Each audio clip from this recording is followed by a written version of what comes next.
Good morning, everybody. My name is Jody. My husband David John and I have a small farm in the panhandle of North Idaho. These are our stories and adventures, so welcome to Moose Flats Farm. And today we are out in the chicken coop because I got all the roosters that needed to be processed. Disappointing amount of meat, but hence the reason I'm switching to the lemon cockaroos, because the couple roosters I have of them are almost as big as the Orloff roosters were, even the 2-year-old ones. So today I have gone and completely closed up the chicken run. We'll still have to run around at night and police up some of the Orloffs that are out and not in here. But today we get to release Sultan, and that is what David John named our 4-month-old peacock. So let's go into the chicken coop itself. I am going to be removing the door from the brooder into the main chicken run. I'm going to be putting that where the one window is, just so I have access in and out. And we're planning next year where this wall and windows are is to put a man door in. So then the brooder itself won't have a door on it at all. It'll just be a fenced wall. So I'm gonna go grab a fresh battery because this one's about dead, and we'll get in here and release Sultan to the rest of the chicken flock. Where it's not completely ideal having Sultan in with the chickens because his food is a higher protein food. He should actually be with the turkeys. This spring, he'll be moved out to the turkeys. Just want to kind of help still work on taming him down. So he'll just have to suffer through this couple months of winter. So let's get this gate taken off and see how long it takes before he figures out he can get out here with us.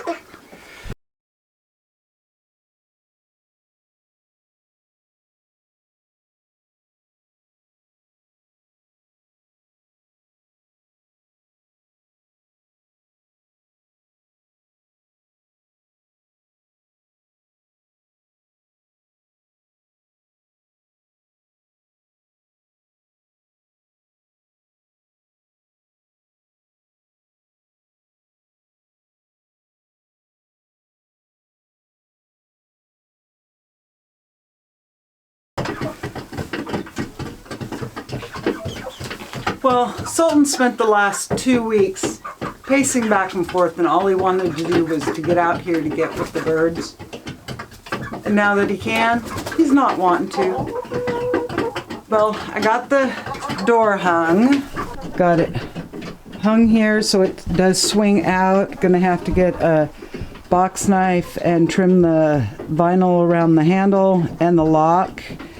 And I'm gonna have to put a block on the side here for the door. But trim the vinyl up. But right there, got a door that kind of looks like it belongs there. And I can easily get in and out of here, and I can easily clean the chicken coop when needed. And like when I was saying, we get a man door with where those windows are. It'll be easy just to come in here, feed them and water them and everything. So I'm gonna go get a box knife and get the rest of this trimmed up on the door.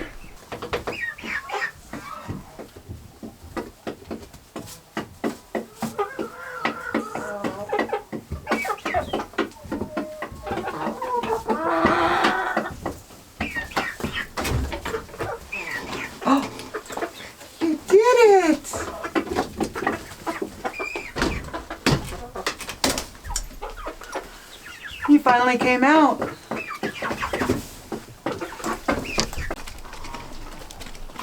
So there's Sultan out with everyone in the outside part. And That little Silky right there, that is my oldest chicken. I think she's about 5 or 6 years old. And we just keep her around because she's a cute little thing. So got these guys all settled in here. Like I said, I'll have a bunch outside that I'm going to have to round up. But as far as the door, it works. Just have to go through and get this painted next spring. But this whole thing needs to be painted and have a revamp done on it.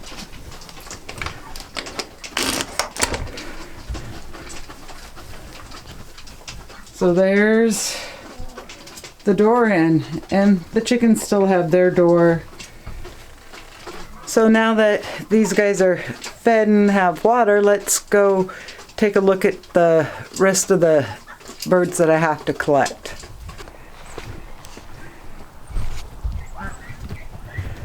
And usually when I have this door open, I have a bunch of chickens that I could easily shoo into their run, but they're all kind of weirded out right now.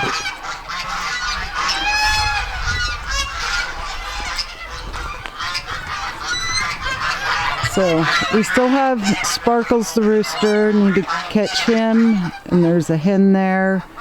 Get these ducks shooed back out. Got several there. What I should do is shut this gate, even though there's ducks in there,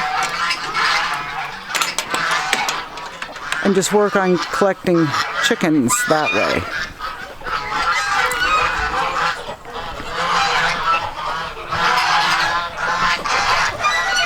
So a couple here.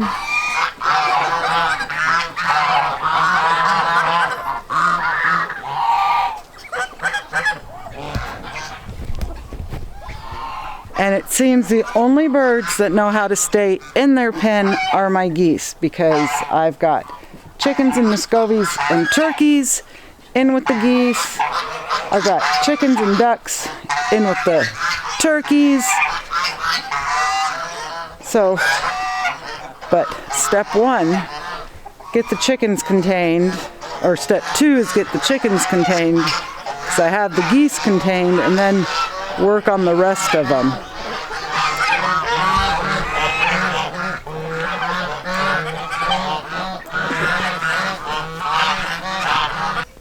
Well guys, my stubborn side prevailed. I went through and caught all of the Orloffs that were out minus one, and I'm not sure where she went to ground right now. So all the chickens are in the chicken coop.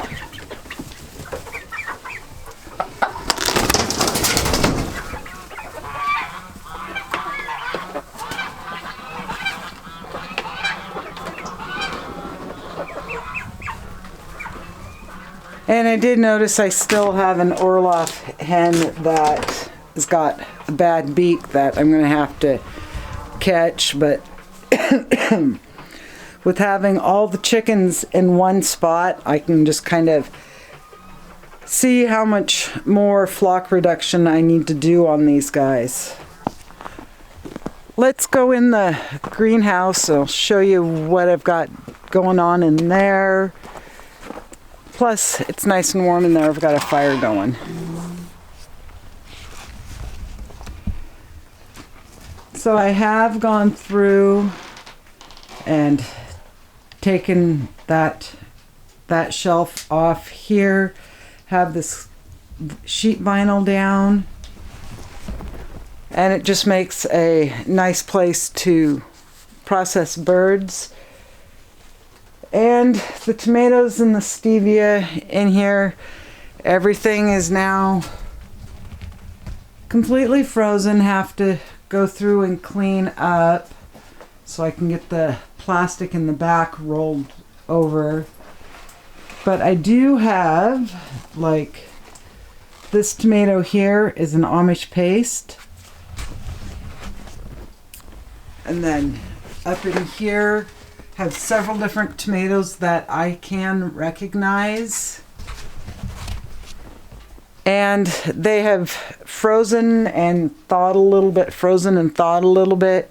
So they're going to be perfect for doing seed collection. So when I get to that point, I'll be showing you. Oh, there's a moth in here. How I do that. Let's go look at the frozen pepper hoop house.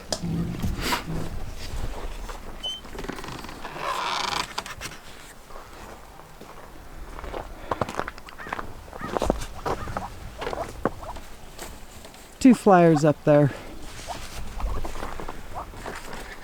And that's part of the reason I'm not uber worried about getting the Muscovies into their pen, is because I quite literally have to catch every single one for the most part and clip wings so they'll stay in. But out here, all the peppers are frozen.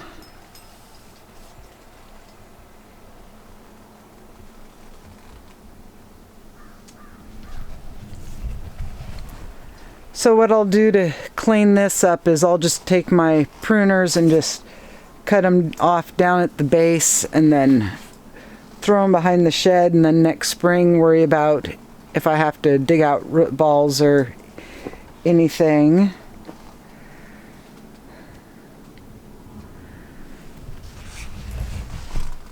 The onions look a little iffy, and the rosemary. The little evergreens and raspberries look pretty good. The foxglove that I need to rip out. I did not get this knotweed or the knotweed over there cleaned out. The second snow came faster than I thought, so let's go in the garden, show you. I'd started raking up the leaves and everything, and then ran out of gas and woke up the next morning to a good 8 inches of snow, I believe it was.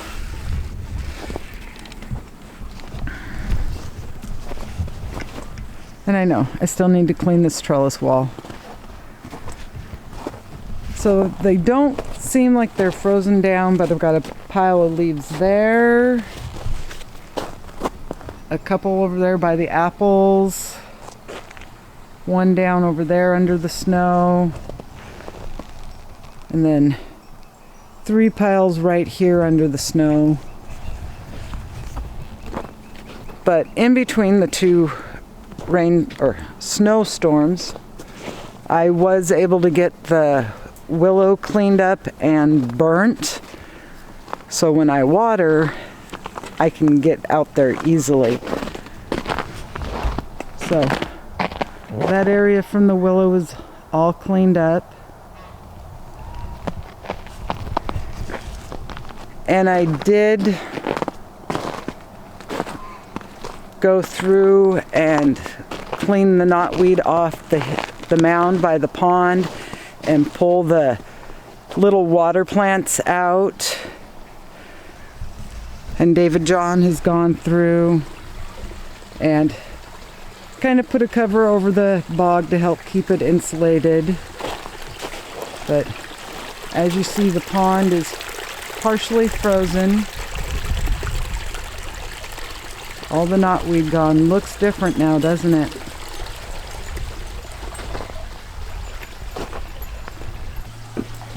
And having that open for shoveling the snow off the deck makes it so much easier. Pond's got a good layer of ice in areas.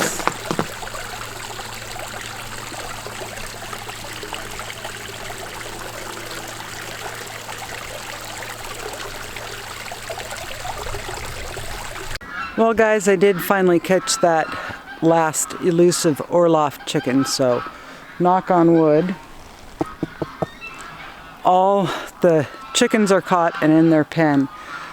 So how we water and get grain up there in the winter is handy dandy sled. And water is in 5-gallon buckets. We do use the gamma lids, which just spin on and off. The main thing is if it's freezing out, you don't want to tighten the lids down or they will freeze closed. And if it's super cold out and you fill it up with water, you don't want to seal the lids all the way down tight, or they just in the couple minutes it takes you to get up to the bird pens, they will freeze closed. So going to get these buckets filled and we'll go up and water the birds.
So as far as water buckets, what we use to water our birds in the winter, with the exception being the chicken coop because it's got a light underneath it to keep it from freezing, is we use these rubber grain buckets because they are flexible even if they are frozen, so it makes it easy to get the frozen water out. So go through and get their buckets filled.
They're just going to continue to talk. So, as I was saying, we did sell the 2 geese this fall, and wound up getting one of them back, and the little gander that the lady had, she said they were just too noisy, that the geese she's had in the past were quiet. I'm not sure what type of goose she had, because I've got 3 different types. I've got the Emden, I've got the Chinese crested, and the Africans, and they're all noisy. So I did double blue leg band them, because where she had them, they were right next to the house and it wasn't working out. But I told her that I'd overwinter them, and next spring hopefully she's going to be able to have a setup for them. So, but her little gander that she sent over, he's just a nice little guy. And we typically water twice a day. On our days off, they'll get watered 3 times a day. But the one thing I wish I'd gotten unplugged before it froze was their pond, just because ice can do funny things to pond liners. And right now, it's just a giant iceberg. Well, hopefully before winter gets too much more here, we'll get some warm up and I can get that opened up. But to be honest, I'm not going to hold my breath on that. So this is where I'm going to end today's video. I'm going to go grab a couple more bags of grain for the chickens. So don't forget to hit the like and subscribe button. I hope you enjoyed my little funny farm with my birds, and I'll talk to you later. Bye.